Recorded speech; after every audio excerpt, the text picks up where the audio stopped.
Vijayanagara channel ವೀಕ್ಷಕರಿಗೆ ನಮಸ್ಕಾರ. ವಿಜಯನಗರ ವಾರ್ತೆಗಳಿಗೆ ಸ್ವಾಗತ. ಮುಖ್ಯಾಂಶಗಳು.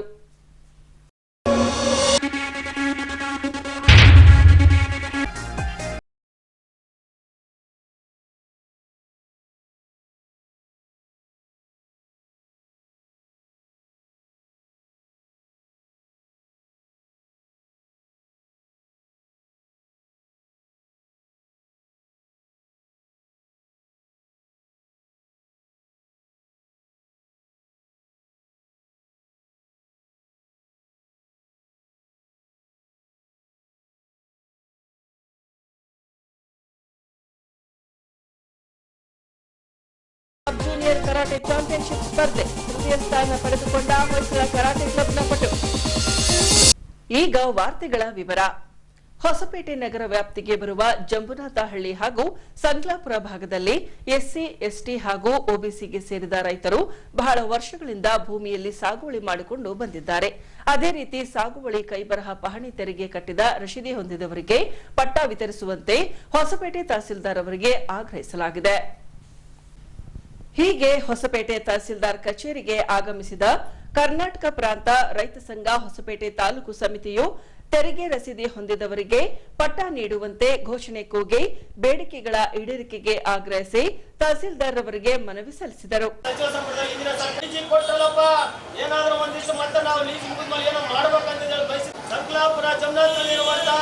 ಭೂಮಿಗಳಲ್ಲಿ ಸಾಗುವಳಿ ಮಾಡಲಿಕ್ಕೆ ನಾವು ರೆಡಿದೇವಿಗೆ ನಾವು ಸಾಗುವಳಿನ ಮಾಡ್ತೇವೆ. ಹಂಪಿ ಸುಗರ್ಸ್ಗೆ ಕೊಟ್ಟಿರ್ತಕ್ಕಂತ ಭೂಮಿ ಅದು ಎಸ್ಸಿ, ಎಸ್ಟಿ, ಒಬಿಸಿ ಸಚಿವ ಸಂಪುಟದ ಈಗಿನ ತೀರ್ಮಾನವನ್ನ ಈಗಿರುವಂತ ಸರ್ಕಾರ ಭೂ ಮಂಜೂರಾತಿ ಆಗಿದೆ. ಅಲ್ಲಿರುವಂತ ರೈತರಿಗೆ ಪಟ್ಟ ಕೊಟ್ಟಿಲ್ಲ. ಇವರು ಯಾವುದೇ ವರದಿಗಳನ್ನು ಮಾಡಿಲ್ಲ. ಸ್ಥಾನಿಕ ವರದಿಗಳನ್ನು ಸರ್ಕಾರಕ್ಕೆ ಸಲ್ಲಿಸಿಲ್ಲ. ಶಾಸಕರು ಕೂಡ ಅದನ್ನು ಯಾವುದು ನೋಡೇ ಇಲ್ಲ. ಇಲ್ಲಿರುವಂತ ಬಿಜೆಪಿ ಶಾಸಕರು ಈಗಿರುವಂತ ಗವಿಯಪ್ಪರು ಇರ್ಬೋದು ಯಾವ್ದು ಕೂಡ ಪರಿಶೀಲನೆ ಮಾಡ್ತಾ ಇಲ್ಲ ರೈತರ ಬಗ್ಗೆ. ಅಲ್ಲಿ ಒಟ್ಟೇನಪ್ಪ ಅಂದ್ರೆ ರೈತರು 2008ರಲ್ಲಿ 16 ಜನರಿಗೆ ಪಟ್ಟ ಮಂಜೂರಾಗಿರ್ತಕ್ಕಂಥ ಒಂದು ರೆಕಾರ್ಡ್ ರೈತರಿಗೆ ಪಟ್ಟ ಮಾಡಿ ಕೊಡಬೇಕು. ಸಂಕಲಾಪುರ ರೈತರಿಗೆ ಪಟ್ಟ ಕೊಡದ ಸರ್ಕಾರ ಕೆಳದಿಕ್ಕಾರ. ಸಂಕಲಾಪುರ ರೈತರಿಗೆ ಪಟ್ಟ ಕೊಡದ ಸರ್ಕಾರ ಕೆಳದಿಕ್ಕಾರ. ಸಂಕಲಾಪುರ ರೈತರಿಗೆ ಪಟ್ಟ ಮಾಡಿ ಕೊಡಬೇಕು. ಎಸ್ಸಿ, ಎಸ್ಟಿ, ಒಬಿಸಿ ರೈತರ ಭೂಮಿ ಕಸಿದುಕೊಂಡ ಸರ್ಕಾರಕ್ಕೆ ಅಧಿಕಾರಿಗಳಿಗೆ ಅಧಿಕಾರ. ಭೂಮಿ ಮಾರಾಟ ಮಾಡಿರ್ತಕ್ಕಂಥ ಇಂದಿನ ಬಿಜೆಪಿ ಮತ್ತು ಇವತ್ತಿನ ಕಾಂಗ್ರೆಸ್ ಸರ್ಕಾರಕ್ಕೆ ಅಧಿಕಾರ. ಭೂಮಿ ಕಸಿದುಕೊಂಡ ಬಿಜೆಪಿ ಮತ್ತು ಕಾಂಗ್ರೆಸ್ಗೆ ಅಧಿಕಾರ. ಅವರ ಭೂಮಿಯನ್ನು ಕಸಿದುಕೊಂಡ ಬಿಜೆಪಿ ಮತ್ತು ಕಾಂಗ್ರೆಸ್ಗೆ ಅಧಿಕಾರ.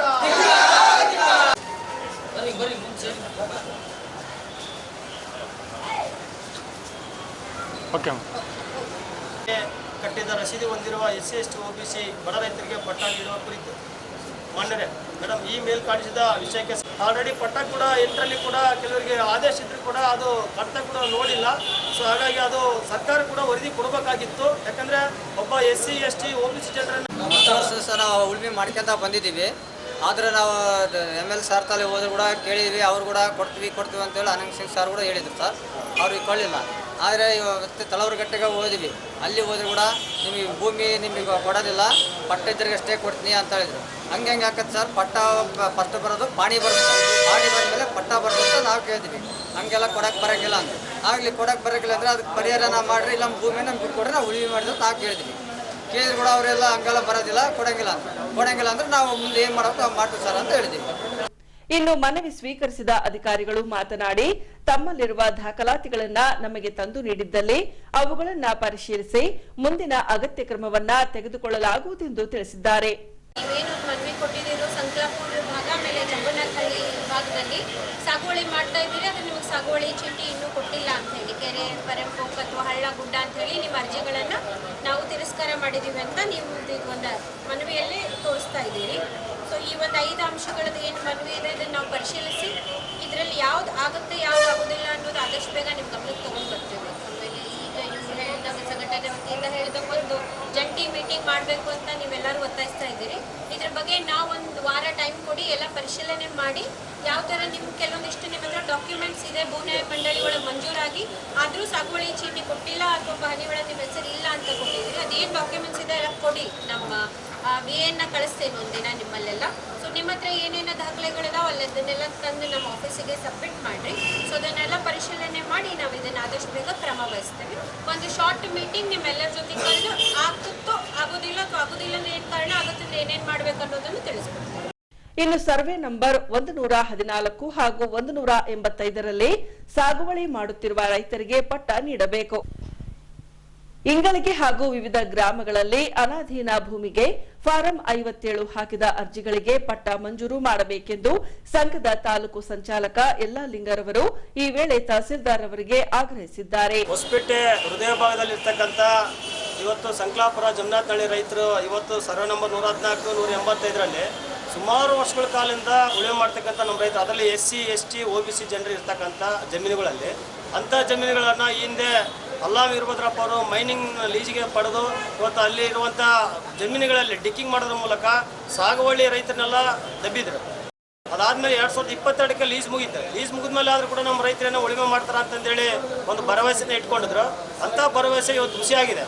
ಮತ್ತೆ ಕೂಡ ಇವತ್ತು ಹಂಪಿ ಶುಗರ್ಸ್ಗೆ ಕೇವಲ 1 ಎಕರೆ 7 ಲಕ್ಷ ರೂಪಾಯಿದಂಗೆ ಇವತ್ತು ಹಂಪಿ ಶುಗರ್ಸ್ಗೆ ಮಾರಾಟ ಮಾಡಿದ ಮೇಲೆ ರೈತರು ಇವತ್ತು ಒಂಥರ ಚಿಂತಾಜನಕದಲ್ಲಿದ್ದಾರೆ. ಅಂದರೆ ಇವತ್ತು ಉಳುಮೆ ಮಾಡಲಿಕ್ಕೂ ಆಗ್ತಾ ಇಲ್ಲ ಅಥವಾ ನಮ್ಮ ಭೂಮಿ ನಮಗೆ ಪಟ್ಟ ಕೊಡ್ಲಿಕ್ಕೆ ಕೇಳಕ್ಕೂ ಆಗ್ತಾ ಇಲ್ಲ. ಅಂಥ ಪರಿಸ್ಥಿತಿ ಇವತ್ತು ತಂದಿರತಕ್ಕಂಥ ಶಾಸಕರು, ಹಿಂದಿನ ಶಾಸಕರು ಮತ್ತು ಈಗಿರುವಂಥ ಶಾಸಕರು ಕೂಡಲೇ ರೈತರ ಸಮಸ್ಯೆಗಳಿಗೆ ಸ್ಪಂದಿಸಬೇಕು. ಮೊನ್ನೆ ಶಾಸಕರಿಗೆ MLA ಅವರಿಗೆ ಮತ್ತು ತಹಸೀಲ್ದಾರ್ ಮೇಡಮ್ ಅವ್ರಿಗೆ ಹೇಳ್ತಿರೋದೇನೆಂದರೆ, ಈಗ ಆಲ್ರೆಡಿ ಸಾಗುವಳಿ ಭೂಮಿ ಹಿಂದೆ ಇತ್ತಲ್ಲ, ನಾವು ಸಾಗುವಳಿ ಮಾಡೋಕೆ ನಮ್ಮ ರೈತರು ರೆಡಿ ಇದ್ದಾರೆ. ಈ ಒಂದು ವಾರದಲ್ಲೇ ತಹಸೀಲ್ದಾರ್ ಮೇಡಮ್ ಅವರು ಮೀಟಿಂಗನ್ನು ಫಿಕ್ಸ್ ಮಾಡ್ತೀವಿ ಅಂತ ಹೇಳಿದ್ದಾರೆ ರೈತರ ಸಂಘಟನೆ ಜೊತೆಗೆ, ರೈತರ ಜೊತೆಗೆ. ಈ ಸಭೆಯಲ್ಲಿ ಏನು ತೀರ್ಮಾನ ಆಗ್ತದೆ ಮತ್ತು ರೈತರಿಗೆ ಆಲ್ರೆಡಿ ಪಟ್ಟ ಮಂಜೂರಾಗಿದೆ ಭೂ ನ್ಯಾಯ ಮಂಡಳಿ ಕಮಿಟಿ ಒಳಗಡೆ. ಆ ಮಂಜೂರಾಗಿರ್ತಕ್ಕಂಥ ರೈತರು ಕೂಡ ಪಟ್ಟ ಕೊಟ್ಟಿಲ್ಲ. ಮತ್ತು ಹಂಪಿ ಶುಗರ್ಸ್ಗೆ ಮತ್ತು ಅಲ್ಲಾ ವೀರಭದ್ರಪ್ಪರಿಗೆ ಕೊಡುವಂಥ ಸಂದರ್ಭದಲ್ಲಿ ಮಂಜೂರಾಗಿರ್ತಕ್ಕಂಥ ಕಾಪಿಗಳು ಕೂಡ ಕಂದಾಯ ಇಲಾಖೆಯಿಂದ ಕೊಟ್ಟಿಲ್ಲ. ಮತ್ತು ಸಾಗುವಳಿ ಒಳಗಡೆ ಕೈ ಬರೋ ಪಾನಿಗಳಿದ್ದರೂ ಕೂಡ ಅಲ್ಲಿ ಸರ್ಕಾರಕ್ಕೆ ವರದಿ ಮಾಡಿಲ್ಲ.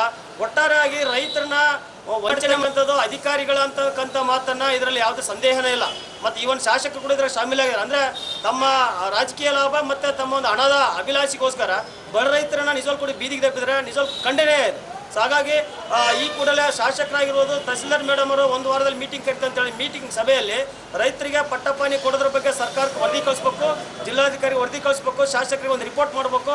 ನಂತರ ನಮ್ಮ ಸಾಗುವಳಿ ಭೂಮಿ ನಮ್ಮ ರೈತರು ಈ ಒಂದು ಸಭೆ ನಂತರವೇ ನಾವು ಸಾಗುವಳಿ ಮಾಡಲಿಕ್ಕೆ ಏನೆಲ್ಲ ನಮಗೆ ಮಾಡಬೇಕು, ಅದು ಟ್ಯಾಕ್ಟ್ರಿಗಳ ಮೂಲಕ, ಎತ್ತು ಬಂಡಿಗಳ ಮೂಲಕ, ಅದು ಎಂಥದೇ ದೊಡ್ಡದು ಒಂದು ಫೋರ್ಸ್ ಬಂದರೆ ಕೂಡ ಎದುರಿಸಲಿಕ್ಕೆ ನಮ್ಮ ರೈತರು ರೆಡಿ ಇದ್ದಾರೆ ಅಂತಂದೇಳಿ ಈ ಮೂಲಕ ನಾನು ತಿಳಿಸ್ಲಿಕ್ಕೆ ಬಯಸ್ತಾ ಇದ್ದೀನಿ. ಕರ್ನಾಟಕ ಪ್ರಾಂತ್ಯ ಸಂಘದ ಹೋರಾಟ. ವಿಧಾನ ಪರಿಷತ್ನ ವಿರೋಧ ಪಕ್ಷದ ನಾಯಕ ಚಲವಾದಿ ನಾರಾಯಣ ಸ್ವಾಮಿರವರು ಬಿಜೆಪಿ ಸದಸ್ಯತ್ವ ಅಭಿಯಾನದ ಪ್ರಗತಿ ಪರಿಶೀಲನೆಗೆಂದು ಹೊಸಪೇಟೆ ನಗರಕ್ಕೆ ಆಗಮಿಸಿದ್ದರು. ಈ ವೇಳೆ ಸುದ್ದಿಗೋಷ್ಠಿ ನಡೆಸಿದ ಅವರು ರಾಜ್ಯ ಕಾಂಗ್ರೆಸ್ ಸರ್ಕಾರ ಜನರಿಗೆ ವಂಚನೆ ಮಾಡುತ್ತಾ ದ್ವೇಷದ ರಾಜಕಾರಣ ಮಾಡಿಕೊಂಡು ಬರುತ್ತಿದೆ ಎಂದು ಆರೋಪಿಸಿದ್ದಾರೆ. ಈ ಅಂಶಕ್ಕೆ ಸಂಬಂಧಿಸಿದಂತೆ ನಗರದ ಜಿಲ್ಲಾ ಪತ್ರಿಕಾ ಭವನದಲ್ಲಿ ಸುದ್ದಿಗಾರರೊಂದಿಗೆ ಮಾತನಾಡಿದ ಚಲವಾದಿ ನಾರಾಯಣಸ್ವಾಮಿರವರು ಪ್ರಜಾಪ್ರಭುತ್ವದಲ್ಲೇ ಬಿಜೆಪಿ ಪಕ್ಷ ಅತಿದೊಡ್ಡ ರಾಜಕೀಯ ಪಕ್ಷವಾಗಿದೆ. ದೇಶದಲ್ಲಿ ಸದಸ್ಯತ್ವ ಅಭಿಯಾನ ಪ್ರಾರಂಭಗೊಂಡಿದ್ದು ಕರ್ನಾಟಕದಲ್ಲಿ ಈ ಬಾರಿ 1,80,00,000 ಸದಸ್ಯರನ್ನ ನೋಂದಣಿ ಮಾಡಬೇಕೆಂಬುದು ಪಕ್ಷದ ತೀರ್ಮಾನವಿದೆ. ಇಡೀ ದಕ್ಷಿಣ ಭಾರತದಲ್ಲಿ ಬಿಜೆಪಿ ಪಕ್ಷ ಒಂದು ಶಕ್ತಿಯಾಗಿ ಕೆಲಸ ಮಾಡುತ್ತಿದೆ.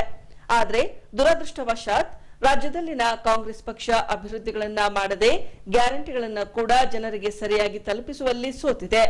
ವಿಶೇಷವಾಗಿ ಪರಿಶಿಷ್ಟ ಜಾತಿ ವರ್ಗಗಳ ಅಭಿವೃದ್ಧಿಗೆ ಮೀಸಲಿರಿಸಿದ 25,000 ಕೋಟಿ ಹಣವನ್ನ ಬೇರೆ ಬೇರೆ ಇಲಾಖೆಗಳಿಗೆ ಉಪಯೋಗಿಸಿ ದಲಿತರಿಗೂ ವಂಚನೆ ಮಾಡಿದ್ದಾರೆ.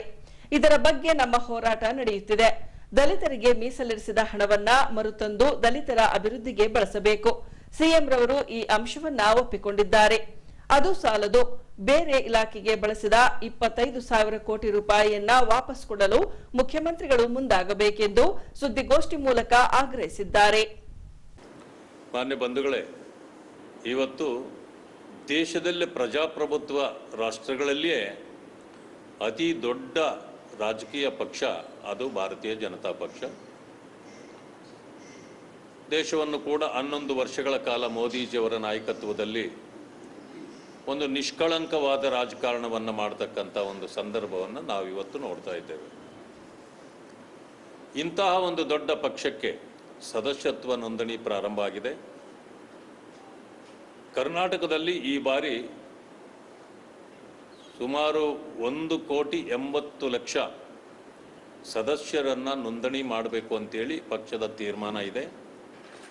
ಇಡೀ ದಕ್ಷಿಣ ಭಾರತದಲ್ಲಿ ಭಾರತೀಯ ಜನತಾ ಪಕ್ಷಕ್ಕೆ ಒಂದು ದೊಡ್ಡ ಶಕ್ತಿಯಾಗಿ ಕರ್ನಾಟಕ ಇದೆ. ದುರದೃಷ್ಟವಶಾತ್ ಇಲ್ಲಿ ಇವತ್ತು ಅಧಿಕಾರದಲ್ಲಿರ್ತಕ್ಕಂಥ ಕಾಂಗ್ರೆಸ್ ಪಾರ್ಟಿ ಯಾವುದೇ ಅಭಿವೃದ್ಧಿ ಕಾರ್ಯಗಳನ್ನು ಮಾಡದೆ ಅಭಿವೃದ್ಧಿ ಕಾರ್ಯಗಳಲ್ಲಿ ಸಂಪೂರ್ಣವಾಗಿ ಸೋತಿದೆ. ಕೇವಲ 5 ಗ್ಯಾರಂಟಿಗಳು ಅಂತ ಹೇಳಿಕೊಂಡು ಅದನ್ನು ಕೂಡ ಸರಿಯಾಗಿ ಜನರಿಗೆ ತಲುಪಿಸದೆ ವಂಚನೆ ಮೋಸ ಮಾಡಿದೆ. ವಿಶೇಷವಾಗಿ ಹೇಳಬೇಕಂತಂತಂದರೆ ಪರಿಶಿಷ್ಟ ಜಾತಿ ವರ್ಗಗಳಿಗೆ ಮೀಸಲಿಟ್ಟ ಅವರ ಅಭಿವೃದ್ಧಿಗೆ ಮೀಸಲಿಟ್ಟ ಹಣವನ್ನು 25,000 ಕೋಟಿಯನ್ನು ಈಗಾಗಲೇ ಅವರು ಬೇರೆ ಬೇರೆ ಕಾರ್ಯಗಳಿಗೆ ಉಪಯೋಗ ಮಾಡಿ ದಲಿತರನ್ನು ಕೂಡ ವಂಚನೆ ಮಾಡಿದ್ದಾರೆ, ಅವರಿಗೆ ಮೋಸ ಮಾಡಿದ್ದಾರೆ. ಆ ಕಾರಣದಿಂದ ನಮ್ಮ ಹೋರಾಟ ಯಶಸ್ವಿಯಾಗಿ ಇವತ್ತು ನಡೀತಾ ಇದೆ. ಮೊದಲು ಹೇಳ್ತಿದ್ರು ದಲಿತರ ದುಡ್ಡು ದಲಿತರಿಗೇ ಕೊಡಬೇಕು, ಪರಿಶಿಷ್ಟ ಜಾತಿ ವರ್ಗಗಳ ದುಡ್ಡು ಅವ್ರಿಗೇ ಕೊಡಬೇಕು, ಅದಕ್ಕೆ ಕೊಡ್ತಿದ್ದೀವಿ ಅಂತ. ಆದರೆ ಅದು ತಪ್ಪು ಅನ್ನೋದನ್ನು ಭಾರತೀಯ ಜನತಾ ಪಕ್ಷ ಪ್ರಥಮದಿಂದ ಹೇಳ್ತಾ ಬಂದಿತ್ತು. ಯಾಕೆ ಅಂತಂದರೆ ಅದು ಆ ಪರಿಶಿಷ್ಟ ಜಾತಿ ವರ್ಗಗಳ ಶ್ರೇಯೋಭಿವೃದ್ಧಿಗೆ ಇಡ್ತಕ್ಕಂಥ ಹಣ, ಅದನ್ನು ನೀವು ಬೇರೆ ವಿಚಾರಗಳಿಗೆ ಪೋಲು ಮಾಡಬಾರದು ಅನ್ನೋದೇ ನಮ್ಮ ಉದ್ದೇಶ ಆಗಿತ್ತು. ಆದರೆ ಅದು ದಾರಿ ತಪ್ಪಿಸಿ ಖಜಾನೆಯಲ್ಲಿ ಹಣ ಖಾಲಿ ಇರುವ ಕಾರಣ ಈ ಪರಿಶಿಷ್ಟ ಜಾತಿ ವರ್ಗಗಳ ಹಣವನ್ನು ತೆಗೆದು ಬೇರೆ ಬೇರೆ ಕಾರ್ಯಗಳಿಗೆ ಉಪಯೋಗ ಮಾಡಿ ಅವರಿಗೆ ಅನ್ಯಾಯ ಮಾಡಲಾಗ್ತಿತ್ತು. ಕೊನೆಗೂ 1.5 ವರ್ಷ ಆದಮೇಲೆ 25,000 ಕೋಟಿ ಲೂಟಿ ಆದಮೇಲೆ ನಿನ್ನೆ ಮನವರಿಕೆ ಆಗಿದೆ ಮಾನ್ಯ ಮುಖ್ಯಮಂತ್ರಿಗಳಿಗೆ, ಇಲ್ಲ ನಾವು ತಪ್ಪು ಮಾಡಿದ್ದೇವೆ, ಅವರ ಹಣ ನಾವು ಈ ರೀತಿ ಬಳಕೆ ಮಾಡಬಾರ್ದಾಗಿತ್ತು ಅಂತಕ್ಕಂಥದ್ದನ್ನು ನಿನ್ನೆ ಹೇಳಿದ್ದಾರೆ. ಕೊನೆಗೆ ಅವ್ರಿಗೆ ನಾವು ಧನ್ಯವಾದಗಳನ್ನು ಹೇಳಬೇಕು. ಕೊನೆಗೂ ನಿಮ್ಮ ತಪ್ಪಿನ ಅರಿವು ನಿಮಗಾಗಿದೆ. ಆದರೆ ಬರೀ ನೀವು ತಪ್ಪಾಗಿದೆ ಅಂತ ಹೇಳಿ ತಪ್ಪಿಸ್ಕೊಳ್ಳೋಂಥ ಕೆಲಸ ಮಾಡಬೇಡಿ. ಇಂಥ ನಯವಂಚಕತನ ಭಾಳ ಚೆನ್ನಾಗಿ ನಿಮಗೆ ಗೊತ್ತಿದೆ. ಆದರೆ ಅದನ್ನು ಮಾಡಬೇಡಿ. ಈಗ ಆ 25,000 ಕೋಟಿ ಹಣ ನೀವೇನು ದಲಿತರಿಗೆ ಇಟ್ಟಿದ್ದನ್ನು ನೀವು ಬೇರೆದಕ್ಕೆ ಬಳಕೆ ಮಾಡಿದ್ದೀರೋ ಆ ಹಣವನ್ನು ಆ ಜನಾಂಗಗಳಿಗೆ ಮತ್ತೆ ವಾಪಸ್ ಕೊಡಿ ಅಂತೇಳಿ ನಾನು ಅವರಲ್ಲಿ ಒತ್ತಾಯ ಮಾಡ್ತೇನೆ. ಹೊಸಪೇಟೆ ಅಂಜುಮನ್ ಕಮಿಟಿಯಿಂದ ಅನೇಕ ಸಮಾಜಮುಖಿ ಸೇವೆಗಳನ್ನ ಮಾಡಿಕೊಂಡು ಬರಲಾಗ್ತಿದೆ. ಹೀಗೆ ಸಿಂಧನೂರಿನ ನೋಬಲ್ ಹೆಲ್ತ್ ಕೇರ್ ಸೆಂಟರ್ನ ಸಹಕಾರದೊಂದಿಗೆ ಉಚಿತ ಆರೋಗ್ಯ ತಪಾಸಣಾ ಶಿಬಿರವನ್ನ ನಡೆಸಲಾಗಿದೆ. ಈ ಅಂಶಕ್ಕೆ ಸಂಬಂಧಿಸಿದಂತೆ ನಗರದ ಅಂಜುಮನ್ ಶಾದಿ ಮಹಲ್ನಲ್ಲಿ ಹೊಸಪೇಟೆ ಅಂಜುಮನ್ ಕಮಿಟಿಯಿಂದ ಉಚಿತ ಆರೋಗ್ಯ ತಪಾಸಣಾ ಶಿಬಿರವನ್ನ ಹಮ್ಮಿಕೊಳ್ಳಲಾಗಿತ್ತು. ಈ ವೇಳೆ ಸಿಂಧನೂರಿನ ನೋಬಲ್ ಹೆಲ್ತ್ ಕೇರ್ ಸೆಂಟರ್ನ ವೈದ್ಯರಿಂದ ಆಯುರ್ವೇದಿಕ್ ಹಾಗೂ ಯುನಾನಿ ಪದ್ಧತಿಯಲ್ಲಿ ಹೆಸರು ನೋಂದಾಯಿಸಿದ ಫಲಾನುಭವಿಗಳಿಗೆ ಆರೋಗ್ಯ ತಪಾಸಣೆ ನಡೆಸಿ ಉಚಿತ ಮಾತ್ರೆ, ಔಷಧಿ ಸೇರಿದಂತೆ ವೈದ್ಯಕೀಯ ಸಲಹೆ ನೀಡಿದರು. जैसे कि आज एक हेल्थ कैंप हॉस्पिटल के जो अंजुमन की जानिब से और नोबल हेल्थ केयर सिंधनूर की जानिब से जो है रखा गया है, पहले इसका इस्तेफ़ाज़ा आप तमाम लोग जो है उठाएं और अपने दोस्त अहबाब को भी जो है इसके लिए ये करें.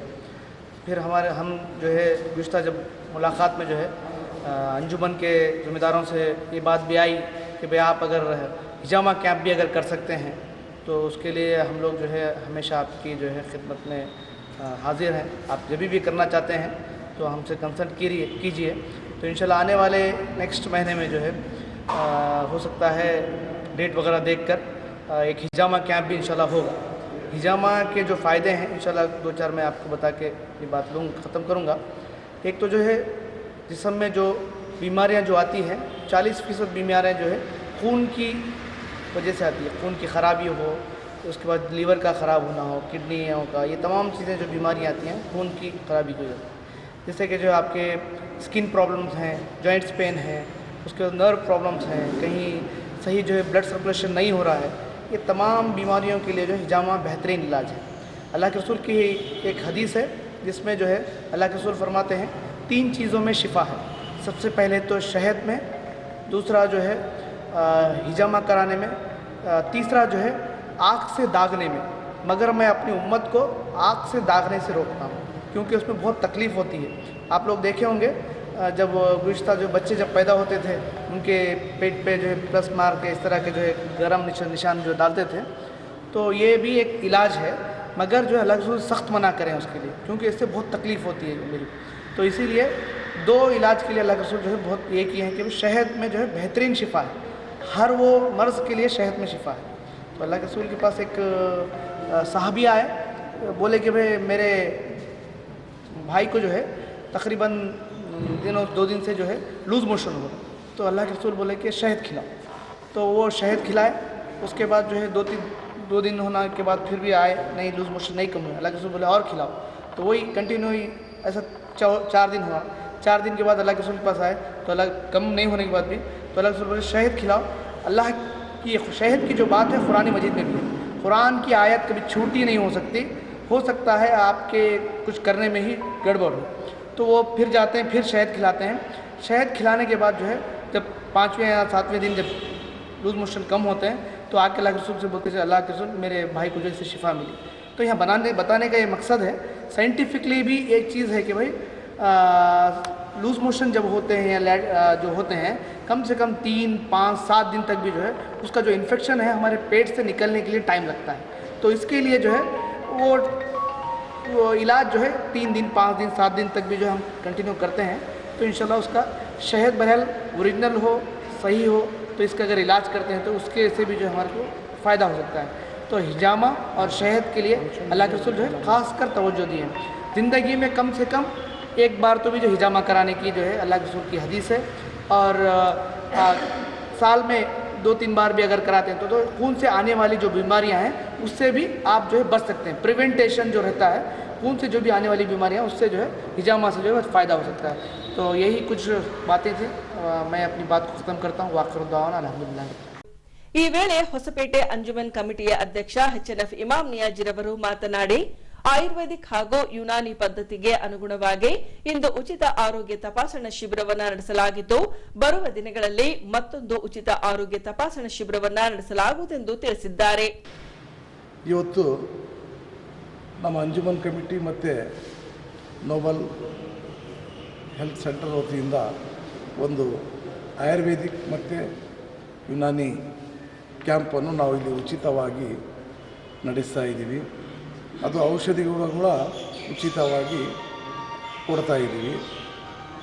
ಇದರಲ್ಲಿ ಬೆನ್ನೆಲುಬು, ಮೊಣಕಾಲು, ಪೈಲ್ಸಿಂದು ಇದೆಲ್ಲ ಔಷಧಗಳನ್ನು, ಲಿವರಿಂದ ಔಷಧ ಅವೆಲ್ಲ ಐತಲ್ಲ ನಮ್ಮ ಡಾಕ್ಟರ್ ಇಸ್ಮಾಯಿಲ್ ಸಾಬ್ ಅವರು ಕೊಡ್ತಾ ಇದ್ದಾರೆ. ಸುಮಾರು ಒಂದು 25 ವರ್ಷ ಅವರಿಗೆ ಅನುಭವ ಇದೆ. ಅವರು ಬೆಂಗಳೂರಿನಲ್ಲಿ, ಬಾಂಬೆನಲ್ಲಿ ಅಲ್ಲಲ್ಲಿ ಹೋಗಿ ತಿಂಗಳಲ್ಲಿ 15 ದಿವಸ ಕ್ಯಾಂಪ್ಗಳು ಮಾಡ್ಕೊಂತ ಒಂದು ಅವರ ಸೇವೆಯನ್ನು ಸಲ್ಲಿಸ್ತಾ ಬಂದಿದ್ದಾರೆ. ಹಾಗಾಗಿ ನಾವು ಈ ಒಂದು ಭಾಗದ ಜನರಿಗೂ ಕೂಡ ಅದೊಂದು ಅನುಕೂಲ ಆಗಲಿ, ಈ ಒಂದು ಶಿಬಿರ ಅವರಿಗೆಲ್ಲ ಉಚಿತವಾಗಿ ಸದುಪಯೋಗ ಪಡ್ಕೊಳ್ಳಿ ಅಂಥೇಳಿ ಈ ಸಂದರ್ಭದಲ್ಲಿ ಹೇಳಕ್ಕೆ ನಾನು ಇಚ್ಛಪಡ್ತೇನೆ. ಮತ್ತು ನಾವು ಮುಂದಿನ ದಿನಗಳಲ್ಲಿ ಹಿಜಾಮ ಅಂಥೇಳಿ ಇದು ನಮ್ಮ ಪ್ರವಾದಿಯವರು ಹೇಳಿದ್ದಾರೆ, ಕುರಾನ್ನಲ್ಲಿ ಹೇಳಿದೆ. ಆರೋಗ್ಯಕ್ಕೆ ಏನೇ ನಾವು ಮಾಡಬೇಕಂದ್ರೆ ಅದು ಒಂದು 3 ಇದ್ದಾವೆ. ಏನಪ್ಪ ಅಂದರೆ ಶಹದ್ ಕುಡಿಯೋದೊಂದು, ಹಿಜಾಮ ಮಾಡೋದೊಂದು, ಮತ್ತು ಮೊದಲೆಲ್ಲ ನಾವು ಕೇಳ್ತೀವಿ ಸಣ್ಣವರಿದ್ದಾಗ ಬಳಿ ತೊಗೊಂಡು ಸುಟ್ಟಿ ನಮ್ಮ ತಲೆಗೆ, ಎದೆಗೆ, ಸೊಂಟ ಕಡೆ ಎಲ್ಲ ನಮ್ಮ ತಾಯಿಯಂದರು, ನಮ್ಮ ಅಜ್ಜಿಯವರೆಲ್ಲ ನಮಗೆ ಬಳಿಲಿಂದ ಸುಟ್ಟು ಆ ಚುಟ್ಕ ಅಂತ ಹೇಳ್ತೀವಿ, ಹಾಕ್ತಿದ್ರು. ಹಾಗಾಗಿ ಅದರಲ್ಲಿ ಬಹಳ ಉತ್ತಮವಾದಂದರೆ ಹಿಜಾಮ. ಹಾಗಾಗಿ ನಾವು ಇನ್ನೊಂದು ತಿಂಗಳಲ್ಲಿ ನಮ್ಮ ಅಂಜುಮನ್ ಕಮಿಟಿ ವತಿಯಿಂದ ಮತ್ತು ನಮ್ಮ ನೋಬಲ್ ಅವರ ಸಹಕಾರದಿಂದ ಉಚಿತವಾಗಿ ಏನು ಚಾರ್ಜ್ ಇಲ್ಲದೆ ನಮ್ಮ ಕಮಿಟಿ ವತಿಯಿಂದ ನಾವು ಮಾಡ್ತೀವಿ. ಅದು ಡೇಟ್ ಕೂಡ ನಾವು ಮುಂದೆ ತಿಳಿಸ್ತೀವಿ. ಎಲ್ಲ ಸಮಸ್ತ ಬಾಂಧವರು ಬಂದು ಅದರ ಸದುಪಯೋಗ ಪಡ್ಕೊಳ್ರಿ ಅಂತೇಳಿ ಈ ಸಂದರ್ಭದಲ್ಲಿ ಹೇಳಿ, ನಮ್ಮ ಪ್ರವಾದಿ ಮೊಹಮ್ಮದ್ ಅವರ ಪುಸ್ತಕ ಬಿಡುಗಡೆ, ಲೇಖನ ಸಂಕಲನ ಕ್ರಾಂತಿ ಪ್ರಕಾಶ್ ಅವರು ಬರೆದಿದ್ದ ಈ ಒಂದು ಪ್ರವಾದಿಯವರ ಜೀವನ ಚರಿತ್ರೆ ಪುಸ್ತಕವನ್ನು ನಾವು ಇವತ್ತು ಬಿಡುಗಡೆ ಮಾಡಿದ್ದೀವಿ. ಜಮಾತೆ ಇಸ್ಲಾಮಿ ವತಿಯಿಂದ ಇಸ್ಮಾಯಿಲ್ ಸಾಬ್ ಅವರು ಅದು ಅವರ ಕಮಿಟಿ ವತಿಯಿಂದ ಕೊಟ್ಟು ಅದು ಕೂಡ ಇವತ್ತು ಬಿಡುಗಡೆ ಮಾಡಿದ್ದೀವಿ. ಹೊಸಪೇಟೆ ತಾಲೂಕು ವಿಶ್ವಕರ್ಮ ಸಮಾಜದಿಂದ ಕುಲದೈವ ವಿಶ್ವಕರ್ಮರವರ ಜಯಂತಿಯನ್ನ ಕೈಗೊಳ್ಳಲಾಗಿತ್ತು. ಈ ಭಾಗವಾಗಿ ಬಳ್ಳಾರಿ ರಸ್ತೆ ಕಾಳಿಕಾಂಬ ದೇವಸ್ಥಾನದಿಂದ ಮುಖ್ಯ ಬೀದಿಯಲ್ಲಿ ಮೆರವಣಿಗೆ ನಡೆಸಲಾಯಿತು. ಈ ವೇಳೆ ತಾಶರಾಂಡೋಲ ಸೇರಿದಂತೆ ಡೊಳ್ಳಿನ ನಾದಕ್ಕೆ ವಿಶ್ವಕರ್ಮ ಸಮುದಾಯದ ಪುರುಷ ಹಾಗೂ ಮಹಿಳೆಯರು ಹೆಜ್ಜೆ ಹಾಕುವ ಮೂಲಕ ವಿಶ್ವಕರ್ಮ ಉತ್ಸವ ಮೂರ್ತಿ ಮೆರವಣಿಗೆಗೆ ಮೆರುಗು ತಂದರು.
ಫೋಟೋ ಕ್ಲಿಪ್ ಸುದ್ದಿ. ಬೆಂಗಳೂರಿನಲ್ಲಿ ಇದೇ ತಿಂಗಳು 14-15ರಂದು ಅಖಿಲ ಕರ್ನಾಟಕ ಕರಾಟೆ ಅಸೋಸಿಯೇಷನ್ನಿಂದ sub junior level karate championship ಸ್ಪರ್ಧೆಯನ್ನ ಆಯೋಜಿಸಲಾಗಿತ್ತು. ಇದರಲ್ಲಿ ಹೊಸಪೇಟೆಯ ಹೊಯ್ಸಳ ಕರಾಟೆ ಕ್ಲಬ್ನ 6 ಪಟುಗಳು ಭಾಗವಹಿಸಿದ್ದರು. ಹೀಗೆ 11 ವರ್ಷದ ಒಳಗಿನ ವಯೋಮಿತಿ ವಿಭಾಗದಲ್ಲಿ ಆನಂದ್ ತೃತೀಯ ಸ್ಥಾನ ತರುವ ಮೂಲಕ ರಾಷ್ಟ್ರಮಟ್ಟದ ಸ್ಪರ್ಧೆಗೆ ಆಯ್ಕೆಯಾಗಿದ್ದಾರೆ. ಅದೇ ರೀತಿ 8 ವರ್ಷ ವಯೋಮಿತಿ ವಿಭಾಗದಲ್ಲಿ ಯಾತಿನ್ ಎಂಬ ಪಟು 5ನೇ ಸ್ಥಾನಕ್ಕೆ ತೃಪ್ತಿಪಟ್ಟಿದ್ದಾರೆ. ಇವರ ಸಾಧನೆಗೆ ಅನಂತಶಯನಗುಡಿಯಲ್ಲಿ ಬರುವ ಹೊಯ್ಸಳ ಕರಾಟೆ ಕ್ಲಬ್ನ ಮುಖ್ಯ ತರಬೇತುದಾರ ಅಶೋಕ್ ಕುಮಾರ್ ಅವರು ಸೇರಿದಂತೆ ಪಾಲಕ ಪೋಷಕರು ಶುಭ ಹಾರೈಸಿದ್ದಾರೆ. ಈಗ ಪೊಲೀಸ್ ಪ್ರಕಟಣೆ. ಎಷ್ಟೇ ಹಳೆಯ ಬಂಗಾರವಿರಲಿ, ಪಾಲಿಶ್ ಮಾಡಿದ ಮೇಲೆ ಹೊಸದೇ ರೀತಿಯಲ್ಲಿ ಕಾಣ್ತದೆ ತಾಯಿ ನೋಡಿ.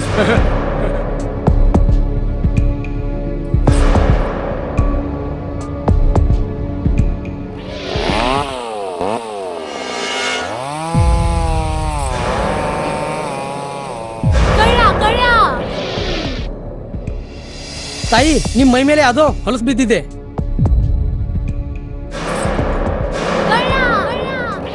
ಇಲ್ಲಿ ತಾಯಿ, ನಾನು ಪೊಲೀಸ್. ಅಲ್ಲಿ ಮುಂದೆ ದಾರಿಲಿ ದೊಡ್ಡ ಗಲಾಟೆ ಆಗಿದೆ. ಮತ್ ನೀವು ಇಷ್ಟೆಲ್ಲ ಒಡವೆ ಹಾಕೊಂಡು ತಿರುಗಾಡ್ತಾ ಇದ್ದೀರಾ. ಈ ಒಡವೆಗಳನ್ನ ಈ ವಸ್ತ್ರದಲ್ಲಿ ಕಟ್ಟಿ ಪರ್ಸ್ನಲ್ಲಿ ಇಡಿ. ಹಾಕಿ ಪರ್ಸ್ನಲ್ಲಿ ಇಡೋಣ. ಅಲ್ಲೇ ಮುಂದ್ಗಡೆ ಆಗಿದೆ. ಇದು ತಗೊಳ್ಳಿ ತಾಯಿ, ನಾನು ಬರ್ತೀನಿ. ಈ ಕಡೆಯಿಂದ ಹೋಗಿ.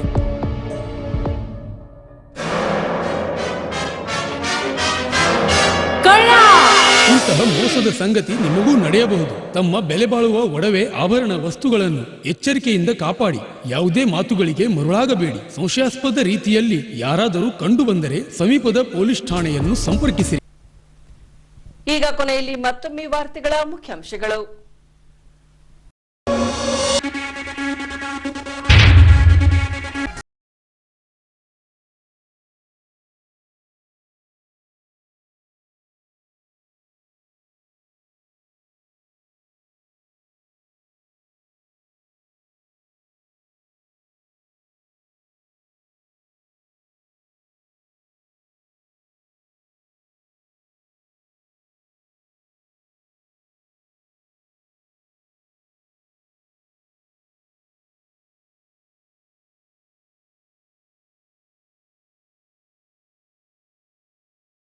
ಸಬ್ ಜೂನಿಯರ್ ಕರಾಟೆ ಚಾಂಪಿಯನ್ಶಿಪ್ ಸ್ಪರ್ಧೆ ತೃತೀಯ ಸ್ಥಾನ ಪಡೆದುಕೊಂಡ ಹೊಯ್ಸಳ ಕರಾಟೆ ಕ್ಲಬ್ನ ಪಟು. ಇಲ್ಲಿಗೆ ವಾರ್ತಾ ಪ್ರಸಾರ ಮುಕ್ತಾಯವಾಯಿತು. ವಂದನೆಗಳೊಂದಿಗೆ ನಯನ ಉಮೇಶ್.